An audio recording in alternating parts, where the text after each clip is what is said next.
जय हिंद, नमस्कार मेरे प्यारे मित्रों। आज हम सभी अर्थव्यवस्था का विकास, इससे पहले हम लोग पार्ट 1 वीडियो इसका देख चुके हैं और पार्ट 1 वीडियो में ये पूरा ऊपर में विस्तार से चर्चा किया गया था कि अर्थव्यवस्था के प्रकार, अर्थव्यवस्था कितने प्रकार के होते हैं, इन तमाम बातों पे चर्चा हम लोग पिछले वीडियो में कर चुके हैं। आज इस वीडियो में हम लोग जो पार्ट 2 वीडियो आज जो पढ़ने जा रहे हैं, इसमें हम लोग आज अर्थव्यवस्था का विकास, ये हम जिस पुस्तक से पढ़ा रहे हैं वो BTBC पुस्तक है, क्लास 10 का है और ये वीडियो नंबर पार्ट 2। इसे आप अच्छे तरीके से पढ़ने का प्रयास करेंगे। सिलेबस देखिए, आप लोगों को बार बार अभी मन में ऐसा एक प्रश्न उठ रहा होगा कि इस लॉकडाउन की स्थिति में पता नहीं सिलेबस कितना छोटा किया जाएगा, कितना बड़ा किया जाएगा, ये आप नहीं जानते हैं, हम लोग कोई इसको तय करने वाले नहीं होते। लेकिन एक बात को जरूर समझ लीजिए कि जब भी सिलेबस छोटा भी किया अगर गया तो पीछे के जो कुछ लेसन होंगे उसमें से कुछ क्वेश्चन या कुछ टॉपिक छोड़ दिया जाएगा, जिससे कि प्रश्न अराइज नहीं किया जाएगा। लेकिन आप एक बात को गांठ बांध लीजिए कि आपको लेसन नंबर 1, 2, 3 यहां तक कि 4 यानी कि 1 lesson, 2 lesson, 3 lesson, 4 lesson, 5 lesson इसमें है, जिसमें 4 लेसन आपको बहुत ही गहनता पूर्वक अध्ययन करने की जरूरत है। आज हम लोग अर्थव्यवस्था के विकास का इतिहास के बारे में चर्चा करते हैं। मैं वन लाइनर पॉइंट करके पढ़ता हूं और आप सभी पढ़ने का भी प्रयास कीजिएगा। जिस पुस्तक से मैं पढ़ा रहा हूं उस पुस्तक को थोड़ा सा मैं बता दूं। अर्थव्यवस्था, हमारी अर्थव्यवस्था भाग 2 BTBC बिहार सरकार की है। इसको आप लोग, मैं जैसे पढ़ता हूं और जैसे पढ़ाने का प्रयास करता हूं, आप लोग घर में इसको सही तरीके से पढ़ने का प्रयास कीजिएगा। चूंकि वीडियो लंबा हो जाता है, जिसके वजह से कुछ लोग जो ऐसे कि नहीं देख पाते हैं। बहुत बेहतरीन मजा आएगा आप जब एक बार पढ़ने के लिए ठान लीजिएगा तो निश्चित तौर पे आप सक्सेस रहिएगा।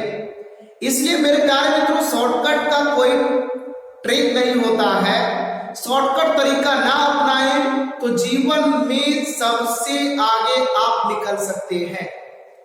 इसलिए हम इतना बोल दिए और बोलने का मकसद सिर्फ यही है कि आप बिल्कुल वन लाइनर पॉइंट करके किताब पढ़िए और आगे बढ़ने का प्रयास कीजिए।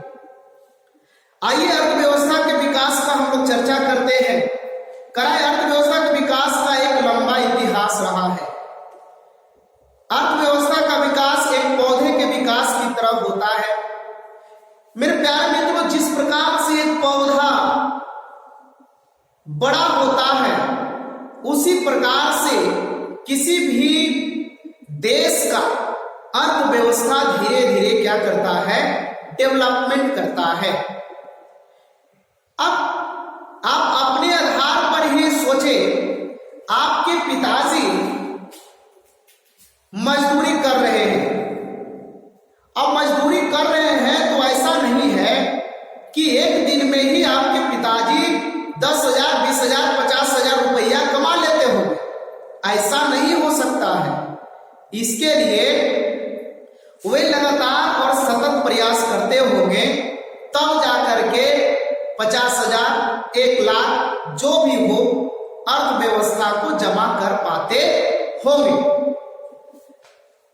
कराए अर्थव्यवस्था का विकास एक पौधे के विकास की तरह है। जिस तरह एक पौधे का क्रमशः विकास होते जाता है और परिपक्वता की स्थिति में उसके फल, डाली आदि का उपयोग मानव हित में होता है। मेरे प्यारे मित्रों, जब वो पौधा परिपक्व हो जाता है फल देने लायक हो जाता है तो उसका फल का उपयोग कौन करता है? मानव करता है। मानव अपने जीवन को सार्थक बनाने के लिए उसके फल, उसके डाली, उससे विभिन्न प्रकार के फर्नीचर भी तैयार किया जाता है। मानव उपयोगी है ये दोनों, हमारी अर्थव्यवस्था और पेड़ पौधे। ठीक उसी तरह एक अर्थव्यवस्था का आदिम काल से अब तक का विकास हुआ है। अर्थव्यवस्था में हुए परिवर्तन को हम अर्थव्यवस्था के विकास की कहानी कह सकते हैं। अर्थव्यवस्था के विकास को देखने के लिए हमें अपने देश भारत के आर्थिक विकास की स्थिति को देखना होगा। भारतीय अर्थव्यवस्था के विकास की स्थिति किसी एक समय की चमत्कारिक स्थिति नहीं है, इसका एक अपना इतिहास रहा है।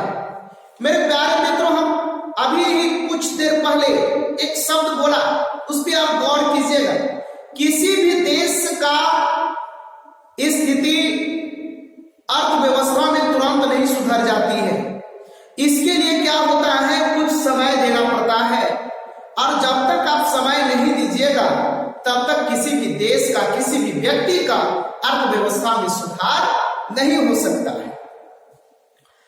अब अर्थव्यवस्था के विकास के लिए हम निम्नलिखित दो स्थितियों का विवेचना करेंगे जो दोनों ही पारस्परिक सहयोगी क्रियाएं हैं। पहला आर्थिक विकास तथा दूसरा है मौद्रिक विकास। एक बात को ध्यान रखिएगा मित्रों कि जब अर्थव्यवस्था का विकास हुआ तो अर्थव्यवस्था के विकास में एक हुआ आर्थिक विकास।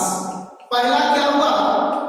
आर्थिक विकास, आर्थिक विकास, और दूसरा मौद्रिक विकास।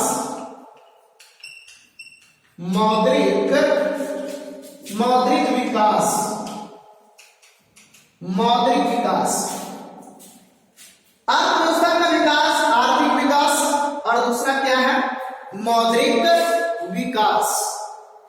आर्थिक विकास करा कि पहले हम आर्थिक विकास की चर्चा करेंगे जो आर्थिक नियोजन के द्वारा संपन्न होता है।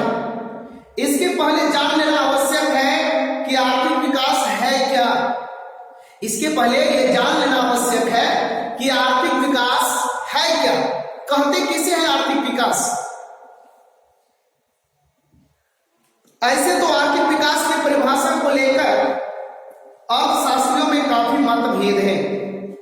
इसकी एक सर्वमान्य परिभाषा नहीं दी जा सकती है, फिर भी आप इसकी कुछ महत्वपूर्ण परिभाषा को जान लें। प्रोफेसर रो अस्टो, एक प्रोफेसर है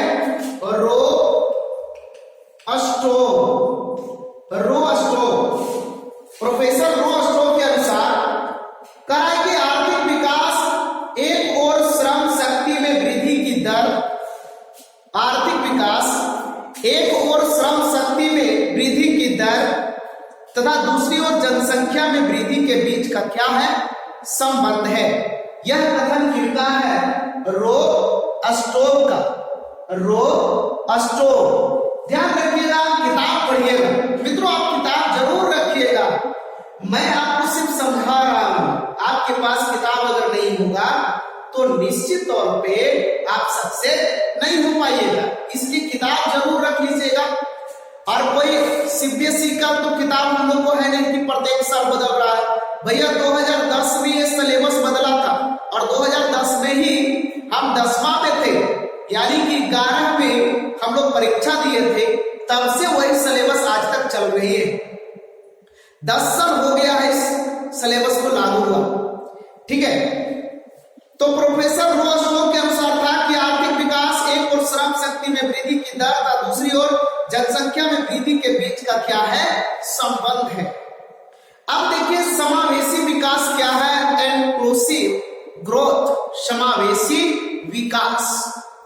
समावेशी विकास कहते किसे हैं? क्या है समावेशी विकास? बहुत अच्छे तरीके से ध्यान दीजिएगा और सुनने का प्रयास कीजिएगा। आर्थिक विकास की जिस पद्धति या प्रक्रिया से समाज के सभी वर्गों का जीवन स्तर ऊंचा होता जाए, तथा समाज का कोई भी वर्ग विकास के लाभ से अछूता नहीं रहे, तो ऐसे ही विकास की क्रिया को समावेशी विकास कर सकते हैं।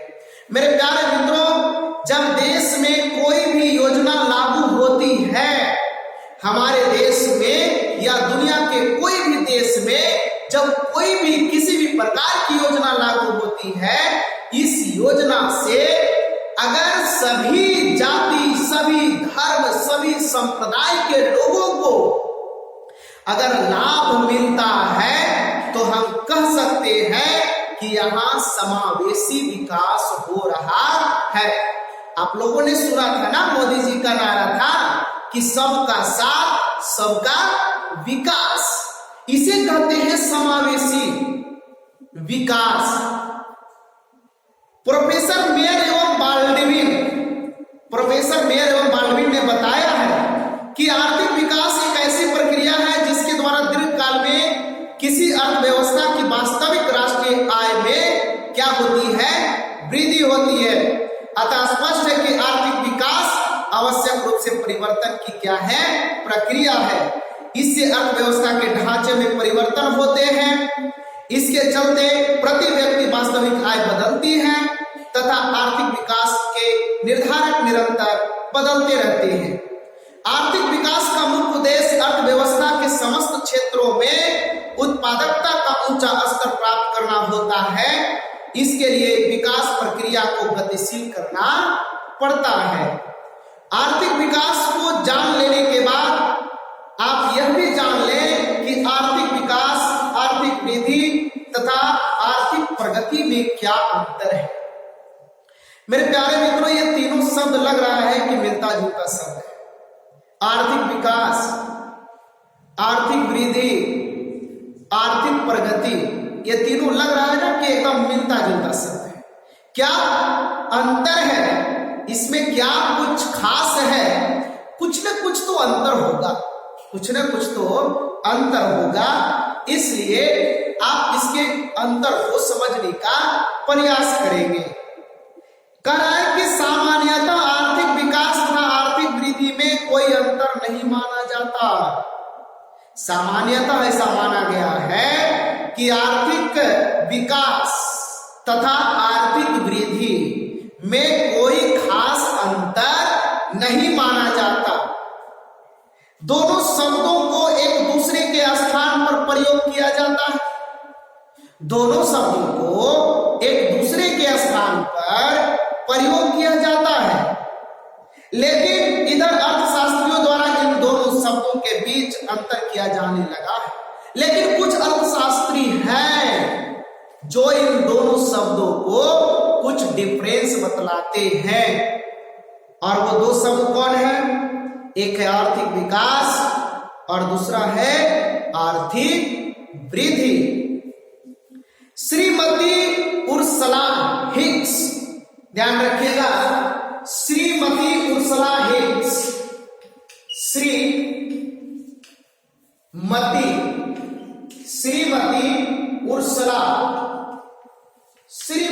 Ursula Hicks. देखिए, श्रीमती उर्सुला हिक्स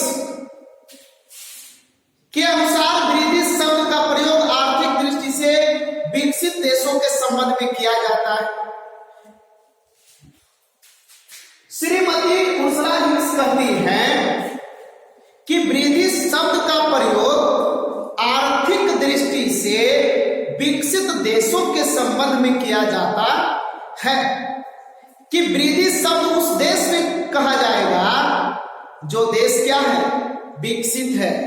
जो देश क्या है? विकसित है, विकासशील नहीं है, मतलब विकसित हो चुका है। जैसे अमेरिका, जापान, चाइना इत्यादि ये सभी देश में वृद्धि शब्द का प्रयोग किया जाएगा, जबकि विकास शब्द का प्रयोग विकासशील अर्थव्यवस्थाओं के संदर्भ में किया जा सकता है।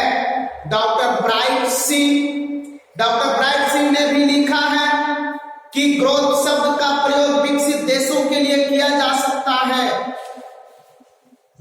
ब्राइट सिंह ने लिखा कि ग्रोथ शब्द का प्रयोग विकसित देशों के लिए किया जा सकता है।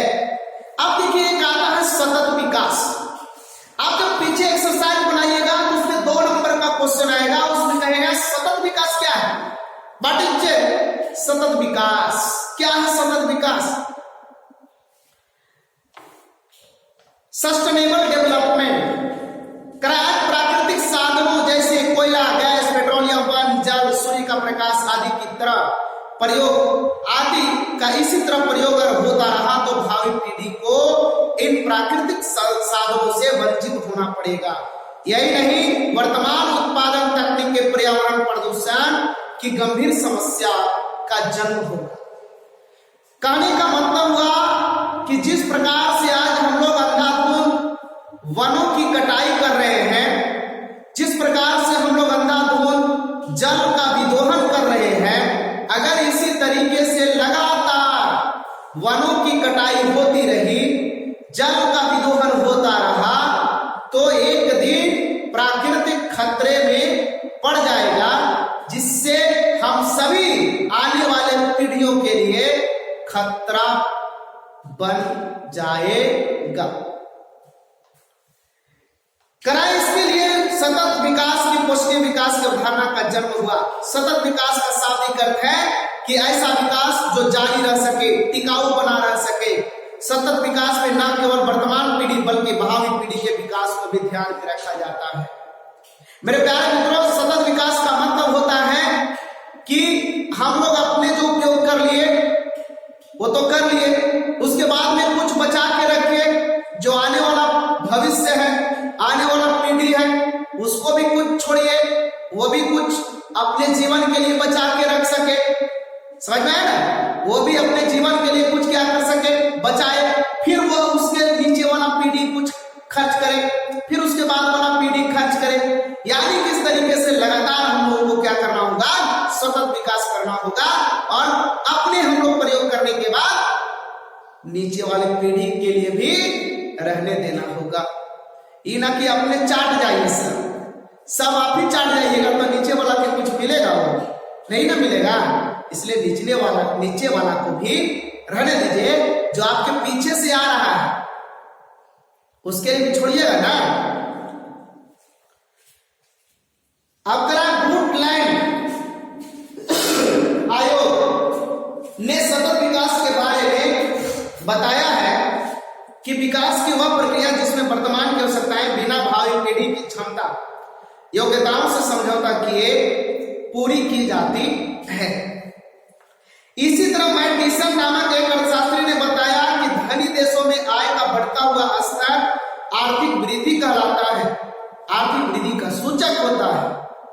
मतलब जो देश पूंजीवादी है वो आर्थिक वृद्धि होगा, जबकि निर्धन देशों में आय का बढ़ता हुआ स्तर आर्थिक विकास है। गरीब देश में अगर पूंजी बढ़ रहा है, अर्थव्यवस्था बढ़ रहा है, तो कह सकते हैं वहां आर्थिक विकास हो रहा है। लेकिन अगर अमीर देश है और वहां अर्थव्यवस्था बढ़ रहा है, तो वहां कह सकते हैं क्या हो रहा है, आर्थिक वृद्धि हो रहा है। अमीर देश में अगर अर्थव्यवस्था बढ़ रही है तो कहेंगे कि आर्थिक वृद्धि हो रही है। लेकिन अगर गरीब देश, निर्धन देश में अगर अर्थव्यवस्था बढ़ रही है तो हम कह सकते हैं कि यहां पे क्या हो रहा है, आर्थिक विकास हो रहा है। क्या हो रहा है, आर्थिक विकास हो रहा है। बहुत मैक्रो लेवल से सुनिए और एकदम ईमानदारी से देखिएगा वीडियो। भैया लाइक कीजिएगा, शेयर भी कर दीजिएगा, मन करे तो एकदम टिकिया दीजिए ना, इन्हें उन्हें भेज दीजिएगा, मजा आएगा, मोहब्बत करवा देंगे हम। मतलब एरा ओरा से ना है, पढ़ाई से मोहब्बत करा देंगे, किताब से मोहब्बत करा देंगे, निश्चित तौर पे करा देंगे, नहीं तो अपना व्हाट्सएप नंबर दे देंगे। जहां तक आर्थिक प्रगति की बात है, यह एक व्यापक शब्द है, इसका प्रयोग किसी आर्थिक इकाई के लिए किया जा सकता है। इसमें आर्थिक वृद्धि तथा आर्थिक विकास दोनों ही शामिल रहते हैं। प्राय आर्थिक प्रगति के स्थान पर आर्थिक वृद्धि या आर्थिक विकास शब्दों का प्रयोग होता है। आर्थिक वृद्धि और आर्थिक विकास एक दूसरे के अर्थ में भी प्रयुक्त प्रतीत होते हैं। सच पूछा जाए तो विकास शब्द में वृद्धि शब्द का अर्थ निहित है, मतलब विकास में ही वृद्धि समाहित है। विकास में ही वृद्धि का है, समाहित है। तो समझ लो, बात की समझ अच्छा से ईमानदारी से समझना। अतः आर्थिक विकास, आर्थिक वृद्धि तथा आर्थिक प्रगति में कोई खास अंतर नहीं है। इन तीनों को व्यवहार में एक ही जैसा समझा जा सकता है। मतलब कह सकते हैं कि आर्थिक विकास, आर्थिक वृद्धि तथा आर्थिक विकास, आर्थिक वृद्धि में तथा आर्थिक प्रगति में, ये तीनों में आर्थिक विकास, आर्थिक वृद्धि तथा आर्थिक प्रगति, ये तीनों में कोई खास अंतर नहीं है। इन तीनों को व्यवहार में एक ही जैसा समझा जा सकता है। प्रोफेसर लेविस की भी यही राय है। अब आप आर्थिक नियोजन के बारे में जान सकते हैं, जिसके द्वारा आर्थिक विकास होता है। आर्थिक नियोजन के बारे में जान सकते हैं कि जिसके द्वारा क्या होता है, आर्थिक विकास होता है। करा है कि आर्थिक नियोजन का अर्थ एक समयबद्ध कार्यक्रम के अंतर्गत पूर्व निर्धारित सामाजिक एवं आर्थिक उद्देश्यों की प्राप्ति के लिए अर्थव्यवस्था में उपलब्ध संसाधनों का नियोजित समन्वय एवं उपयोग करना है। भारत में एक योजना आयोग है, योजना आयोग, ध्यान रखिएगा। भारत में क्या है, योजना आयोग है, जो आने वाले 5 वर्षों के लिए आर्थिक विकास की योजना बनाता है। जो आने वाले 5 वर्षों के लिए आर्थिक विकास की क्या करता है, योजना बनाता है। अब इस योजना आयोग को नाम बदल करके इसको कर दिया गया है नीति आयोग। याद रखिएगा, इस योजना आयोग का नाम को क्या कर दिया गया है, बदल दिया गया है। ये हमारे देश के प्रधानमंत्री श्री नरेंद्र मोदी जी इस नाम को बदल करके, योजना आयोग को बदल करके अब इसको क्या कर दिए हैं, नीति आयोग कर दिए हैं। भारत में योजना आयोग का गठन 15 मार्च 1950 को हुआ था। ये बड़ा ही अच्छा क्वेश्चन है, बार बार प्रश्न आता है और पूछता भी है कि भारत में योजना आयोग का शुरुआत कब हुआ। भारत में योजना आयोग का शुरुआत कब हुआ, तो 15 मार्च 1950। ध्यान रखिएगा, 15 मार्च 1950 को योजना आयोग का क्या हुआ था, विकास हुआ था। और इसी योजना आयोग के विकास के क्रम में उस समय भारत के प्रधानमंत्री पंडित जवाहरलाल नेहरू थे। योजना आयोग के विकास के समय में उस समय भारत के प्रधानमंत्री पंडित जवाहरलाल नेहरू थे। मेरे प्यारे मित्रों, कहा जाता है या कहा क्या, यह संवैधानिक प्रावधान है कि योजना आयोग का जो अध्यक्ष होता है वो वर्तमान प्रधानमंत्री होते हैं। मतलब 5 वर्षों के लिए, प्रत्येक 5 वर्ष पर हमारे हिंदुस्तान के कॉन्स्टिट्यूशन के अनुसार, संवैधानिक मत के अनुसार चुनाव होती है और उस चुनाव में लोकसभा का जो नेता होता है वो योजना आयोग का अध्यक्ष होता है। तो अब योजना आयोग को हम लोग वर्तमान समय में किस नाम से जानते हैं, नीति आयोग के नाम से जानते हैं। नीति आयोग के नाम से जानते हैं। तो नीति आयोग के अध्यक्ष कौन हुए वर्तमान में, तो नरेंद्र मोदी जी हैं। कह रहा है कि जिस समय योजना आयोग बना था उस समय तत्कालीन प्रधानमंत्री पंडित जवाहरलाल नेहरू थे और अभी वर्तमान में भारत के योजना आयोग अर्थात नीति आयोग का जो अध्यक्ष है वो नरेंद्र मोदी जी हैं। आपके किताब में मनमोहन सिंह मिलेंगे, किताब पढ़िएगा तो उसमें मनमोहन सिंह मिलेंगे, है ना। लेकिन 2014 में भैया बदल दिया गया, योजना आयोग का नामकरण कर दिया गया, नीति आयोग बना दिया गया। अब वर्तमान में अगर पूछेगा कि नीति आयोग के अध्यक्ष कौन, तो नरेंद्र मोदी जी हैं, ध्यान रखिएगा। अब योजना आयोग के शब्दों में आर्थिक नियोजन का अर्थ राष्ट्र की प्राथमिकताओं के अनुसार देश के साधनों का विभिन्न विकासात्मक क्रियाओं में प्रयोग करना है। अर्थात भारत अभी तक अपनी 10 पंचवर्षीय योजनाओं को पूरी कर चुकी है। भैया एक किताब कहता है 10 से 5 ठीक है, तथा अब ये 12वीं पंचवर्षीय योजना के अंतर्गत विकास कर रहा है। अब 12वीं चल रहा है जी, 11वीं 12वीं। भारत में पहली पंचवर्षीय योजना की अवधि 1951 से 1956। भारत में पहला पंचवर्षीय योजना 1951 से लेकर के कितना तक चला बेटा? 1956 तक चला। 1951 से लेकर के कब तक चला? 1956 तक चला। देख ले, एकदम पहले याद कर ली है कि प्रथम पंचवर्षीय योजना 1951 से कितना तक? 1956 तक।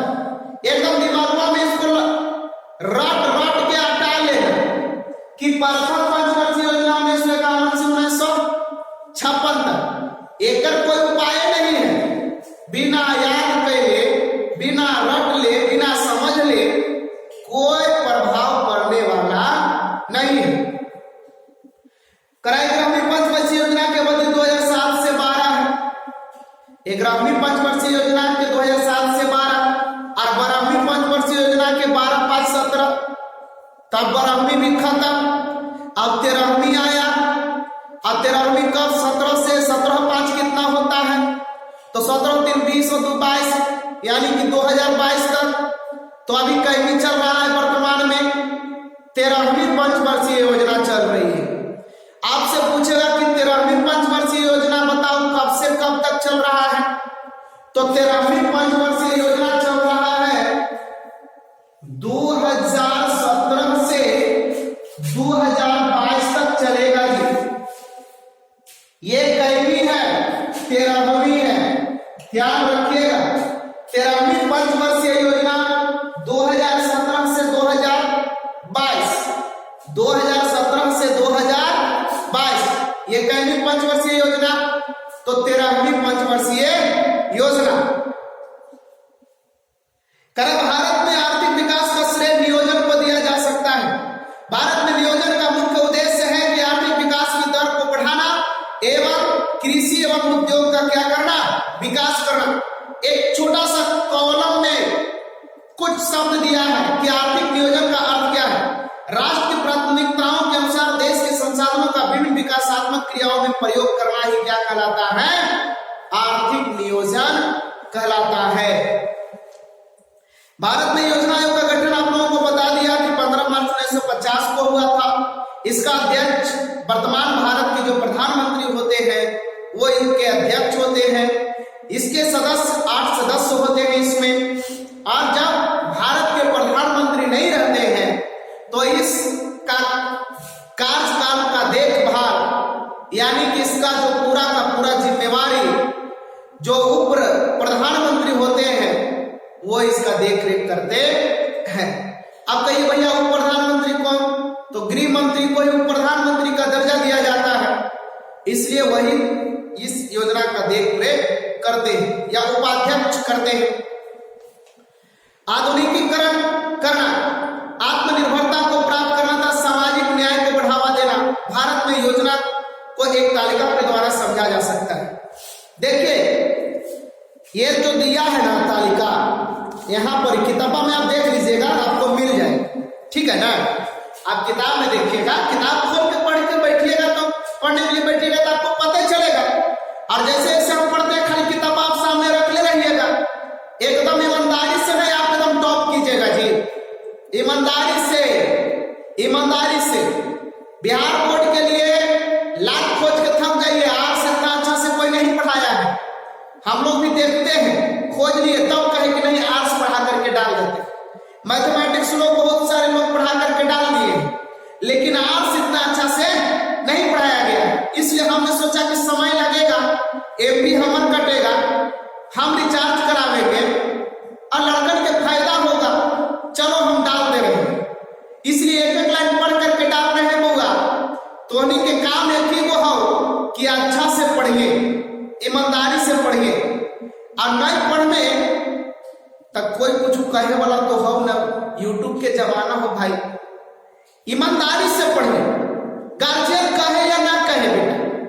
हाँ, दिन भर घुसल रहिए जरूर, रतिया में का करिए कि सब सूत के लाओ तो एकदम बैठ जाइए कॉपी किताब लेकर के पढ़े लगिए और खूब पढ़िए, मन से पढ़िए। ना मन लगता हो तो कुछ गाना सुन ली है।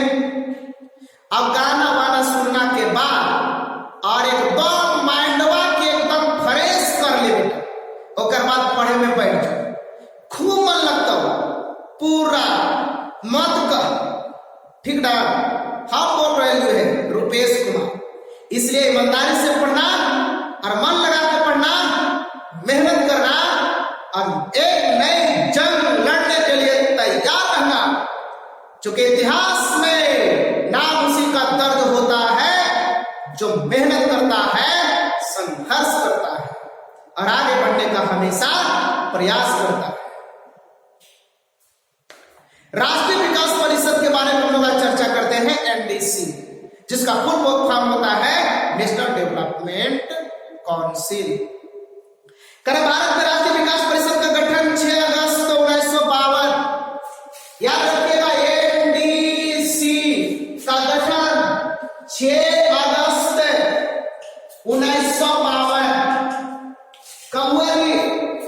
6 अगस्त 1952 एनडीसी का गठन। ए मतलब नेशनल, डी मतलब डेवलपमेंट और सी मतलब काउंसिल। मतलब एनडीसी का गठन कब हुआ भैया? 6 अगस्त 1952। मस्ती में पढ़ना, म्याद से पढ़ना। इसका गठन आर्थिक नियोजन हेतु राज्य सरकारों का योजना आयोग के बीच तालमेल तथा सहयोग का वातावरण बनाने के लिए किया गया था। राष्ट्रीय विकास परिषद में सभी राज्यों के मुख्यमंत्री इसके पदेन सदस्य होते हैं। प्रत्येक पंचवर्षीय योजना बनाने का कार्य योजना आयोग का है और अंत में यह राष्ट्रीय विकास परिषद द्वारा अनुमोदित होती है। आइए अब दूसरा हम लोग चर्चा करते हैं मौद्रिक विकास। ये अभी तो हम लोग पूरा का पूरा देख लिए आर्थिक विकास। आज अब थोड़ा सा चर्चा कर लेते हैं ये मौद्रिक विकास क्या है। आर्थिक विकास क्या आप लोगों ने देख लिया, अब हम लोग मौद्रिक विकास के बारे में चर्चा करते हैं, है ना। जागा जागा महादेव सुने हैं गाना, जागा जागा महादेव और जगावा महादेव। तो आइए हम आप लोगों को जगा देते हैं, महादेव भी नहीं जागे तो आप लोग जाग जाइएगा ना, तो हमको जगा दीजिएगा। आप ही लोग नहीं जागिएगा तो हमारा कैसे जगाइएगा जी। इसलिए आप लोग जाग जाइए और आप लोग का आशीर्वाद अगर मिला ना तो निश्चित तौर पे बिहार बोर्ड को बेहतरीन स्मार्ट बोर्ड बनाएंगे और बस सिर्फ समय साथ दे, ऊपर वाला साथ दे, कोरोना महामारी खत्म हो जाए, दुनिया स्थायित्व में आ जाए, सबको फायदा होगा। आइए चर्चा करते हैं मौद्रिक विकास। मौद्रिक विकास ध्यान रखिएगा, मौद्रिक विकास वर्तमान 21वीं शताब्दी में, हम लोग 21वीं शताब्दी में जी रहे भैया। 1वीं 2वीं 3वीं 4वीं 5वीं 7वीं 8वीं 9वीं 10वीं ना, 21वीं शताब्दी में जी रहे हैं। मनुष्य को अनेक प्रकार की सुख सुविधाएं उपलब्ध है। उड़न खटोला, जानते हैं उड़न खटोला किसको कहते हैं? अरे ऊपरे ऊपरे हवा में से जाता है, उड़न खटोला उसी को कहते हैं, एरोप्लेनवा के। यदि हम इसके पीछे के इतिहास को देखें तो लगता है कि विगत वर्षों में इन सुख सुविधाओं को उपलब्ध कराने के लिए मनुष्य को कठिन परिश्रम करना पड़ा है। जब मुद्रा का विकास नहीं हुआ था तो लोग वस्तु से वस्तु का लेन देन कर अपनी आवश्यकता की पूर्ति करते थे। भाई जब मुद्रा का विकास नहीं हुआ था तो पूछना दादा चाचा बाबा से कि दादा कोई भी वस्तु के लेन देन कैसे करहन हूं, तब वस्तु से वस्तु के लेन देन हुआ है, क्योंकि मुद्रा का विकास नहीं हुआ था। अर्थव्यवस्था की इस अवस्था को वस्तु विनिमय प्रणाली कहा जाता है। अब जब मुद्रा का विकास नहीं हुआ था तो वस्तु से वस्तु का लेन देन होता था, तो हम इस व्यवस्था को क्या कहते थे? तो वस्तु विनिमय प्रणाली। क्या? वस्तु विनिमय प्रणाली कहते थे। वस्तु विनिमय प्रणाली क्यों कहते थे? क्योंकि वस्तु से वस्तु का लेन देन होता था। बदल देते थे। अब तुम्हारे के यहाँ चावल है, मेरे यहाँ दाल है, थोड़ा सा दिक्कत बहुत ज्यादा होता था। आइए इसके आगे चर्चा करें। कराए चूंकि उस समय मनुष्य की संख्या तो आवश्यकता दोनों ही कम थी। भैया मनुष्य की जनसंख्या कम था और आवश्यकताएं भी कम थी, इसलिए वस्तुओं के लेन देन आदान प्रदान से उनकी आवश्यकता की पूर्ति हो जाया करती थी। लेकिन बाद में लोगों की आवश्यकताएं बढ़ती चली गई और उनकी संख्या बढ़ने के कारण अब छोटे से कस्बे से बढ़कर बड़े बड़े गांव में तब्दील हो गए। बड़े बड़े नगर महानगर बन गया। जनसंख्या दिन दूनी रात चौगुनी हो गया। हम 2, 4, 8, 12 हो गए। समझ में आ रहा है ना। सरकार कहती है हम 2 हमारे 2, लेकिन कोई बर्दाश्त करता है जी? कहता है हम 2 हमारे 4, 8, 12 बढ़ गए, कोई दिक्कत नहीं, लगातार बढ़ रहा है, फैक्ट्री चालू, कोई दिक्कत नहीं। कंट्रोल कीजिएगा आप लोग, युवा पीढ़ी हम लोग उसमें समाहित। सोच के आधार पर करा मनुष्य को फैलाव होने लगा। इसी स्थिति में मनुष्य सोच के आधार पर विनिमय का एक सामान्य इकाई मुद्रा का प्रादुर्भाव हुआ। अब वस्तु के बदले वस्तु नहीं बल्कि मुद्रा द्वारा विनिमय की क्रिया होने लगी। अब दूर दराज क्षेत्रों में से भी अपनी आवश्यकता की पूर्ति के लिए अनाज या अन्य वस्तुओं को बंडल को ले जाने की जरूरत नहीं है। मेरे प्यारे मित्रों, जब मुद्रा का विकास हुआ तो अब हम दूर से कोई वस्तु को माथे पे नहीं लाएंगे। अब हम इस वस्तु को नजदीक के दुकानदार के यहां ही हम क्या कर देंगे, बेच देंगे। और बेचने के बाद उससे क्या ले लेंगे, मुद्रा, मतलब पैसा। और पैसा लेकर के पैकेट में रख लेंगे। तो भैया जितना बोझा भारी लग रहा था उतना मुद्रा भारी नहीं लगेगा जी, नहीं लगेगा। इसलिए अब कोई भी धान गेहूं को बेच देते हैं और उसके बदले में क्या ले लेते हैं, मुद्रा। करा अर्थव्यवस्था, क्योंकि मुद्रा एक सर्वमान्य क्रय विक्रय का साधन का कार्य करने लगा। अर्थव्यवस्था के विकास के इसी काल में व्यक्तियों के समूह पर शासन करने के लिए एक सरकार गवर्नमेंट का अभ्युदय हुआ। सरकार की स्वीकृति तथा जनता के विश्वास से मुद्रा का चलन होने लगा। अर्थव्यवस्था के विकास के साथ अब लोग मुद्रा से भी हल्की चीज की आवश्यकता महसूस करने लगे। अब कहा भैया अर्थव्यवस्था का इतना विकास हो गया, मुद्रा से भी हल्का चीज हमको चाहिए। ये भी अब हमको क्या लगने लगा है, भारी लगने लगा है। इससे भी हल्का चीज चाहिए, क्योंकि धातु का मुद्रा होता था ना।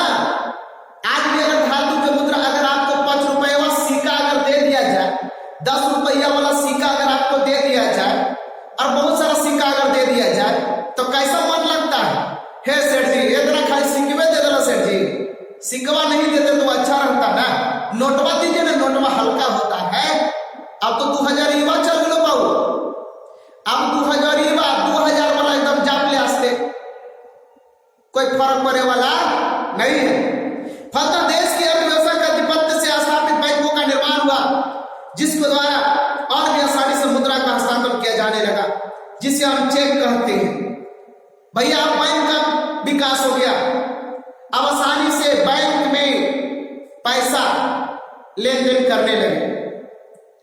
अब आप किसी सेठ क्या काम कर रहे हैं, किसी ठेकेदार के नाम काम कर रहे हैं, आप ठेकेदार से आपको पैसा लेना है तो आप क्या कीजिएगा कि आप ठेकेदार आपको पैसा गिन के नहीं देगा, क्योंकि ठेकेदार को भी गिनने में प्रॉब्लम होगा और आपको भी दिक्कत आएगा कि पता नहीं ठेकेदार साहब हमको एक जाली नोटवा तो नहीं दे दिया।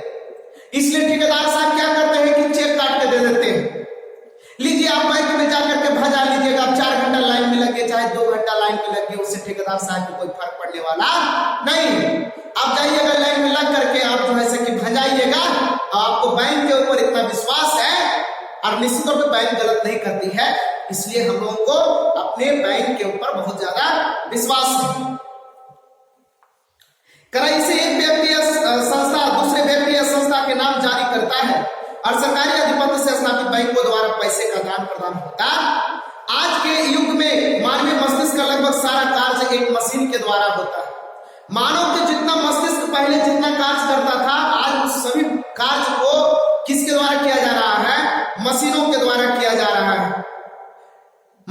से 10 गुना ज्यादा, मतलब कितना गुना, हजारों गुना ज्यादा मस्तिष्क उसका बहुत ज्यादा मजबूत होता है। किसका? कंप्यूटर बाबा के।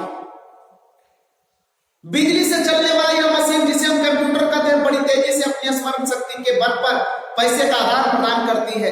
आप देखे हैं ना, जाइएगा स्टेट बैंक में या पीएनबी बैंक में 10, 20, 50 हजार रुपया रहेगा तो मशीन में सराग से लगा देगा, गिनती हो जाएगा, काउंटिंग हो जाएगा। करें कंप्यूटर कैसा होता है, इसे चित्र में दिखाया गया है। आजकल कंप्यूटर सूचना, शिक्षा एवं ज्ञान का सर्वसुलभ साधन हो गया है। प्रयोग और वैज्ञानिक आविष्कार का कारण कंप्यूटर बड़ा ही सहज और सुलभ हो गया। लैपटॉप काफी प्रचलन में है। लैपटॉप काफी प्रचलन में है। मोबाइल में भी कंप्यूटर के यंत्र काम करते हैं। यह सब लोगों की बढ़ती आवश्यकता एवं वैज्ञानिक आविष्कार के कारण संभव हो सका है। आजकल प्लास्टिक के एक छोटे से टुकड़े परिमित यांत्रिकी के चिन्ह के माध्यम से पैसे का आदान प्रदान तथा निकासी होने लगा है। जब एक व्यक्ति एक स्थान से दूसरे स्थान तक जाते हैं तो अब उसके बदले में चेक दे दिया जाता है, या तो फिर क्या बोलते हैं, एटीएम, ऑटोमेटिक टेलर मशीन। आप लोग सुने हैं ना, एटीएम ले लीजिए, एटीएम कार्ड आप रख ले रहिए। आप दुनिया के कहीं भी किसी भी जगह भी यात्रा कीजिए, आप वहां से भारत में कहीं भी यात्रा आप कीजिएगा तो आप जाकर के वहां से पैसा निकाल सकते हैं। आपको कोई ज्यादा दिक्कत नहीं होने वाली है। अब तरह एटीएम ऑटोमेटिक टेलर मशीन कहते हैं। इसी तरह आपने देखा कि किस तरह पहले के अदला बदली युग में हम लोगों ने मुद्रा के युग में प्रवेश किया। आज हम लोग बैंकिंग प्रणाली के चेक युग से कोर बैंकिंग तथा एटीएम के युग में प्रवेश कर गए हैं। एटीएम के अलावा हमें आज डेबिट कार्ड तथा क्रेडिट कार्ड की सुविधा भी उपलब्ध हो गई है। अब हम लोग आगे चर्चा करेंगे मौद्रिक विकास की संक्षिप्त कहानी। मौद्रिक विकास की संक्षिप्त कहानी, ये इसको हम लोग पार्ट 3 में चर्चा करेंगे। ध्यान रखिएगा, मौद्रिक विकास की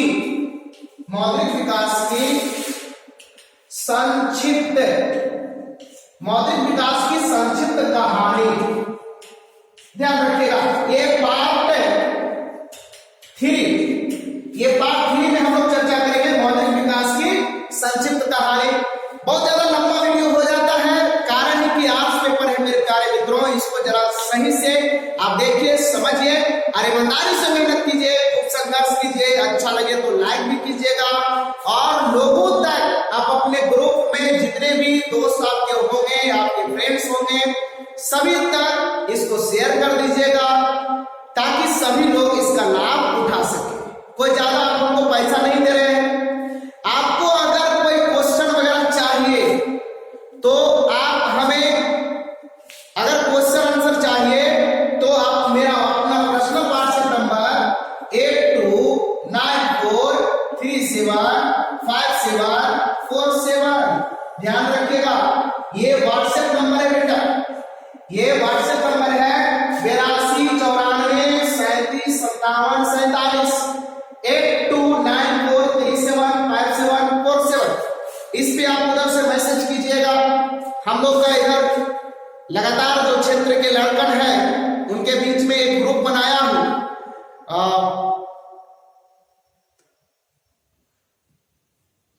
व्हाट्सएप ग्रुप बना हुआ है। इस व्हाट्सएप ग्रुप में अगर आपको जरूरत पड़े तो आप भी मैसेज कीजिएगा और ज्यादा से ज्यादा वीडियो को लाइक कीजिएगा। लेता हूं मैं आज इतना ही, बाकी मिलेंगे फिर पार्ट 3 अगले वीडियो में। अब सिलसिलेवार लगातार चलते रहेगा। जंग जीत जाएंगे हम अगर तुम्हारा साथ हो। निश्चित तौर पे हम लोग जंग जीतेंगे अगर आप लोग का साथ मिला तो हम इतिहास बदल देंगे, इतिहास बदलेंगे, निश्चित तौर पे इतिहास बदलेंगे। बिहार बोर्ड के जमाने को चेंज करेंगे, जो पूर्वजों के जमाने से चलते आ रहा है, जो फंक्शन, जो सिस्टम, उस सिस्टम को चेंज करेंगे और नए सिस्टम को बदल करके अप टू डेट युवा ऑनलाइन क्लासेस को हम लोग सक्सेसफुल बनाने का प्रयास करेंगे। लेता हूं, जय हिंद, भारत माता की जय, वंदे मातरम। बहुत बहुत धन्यवाद।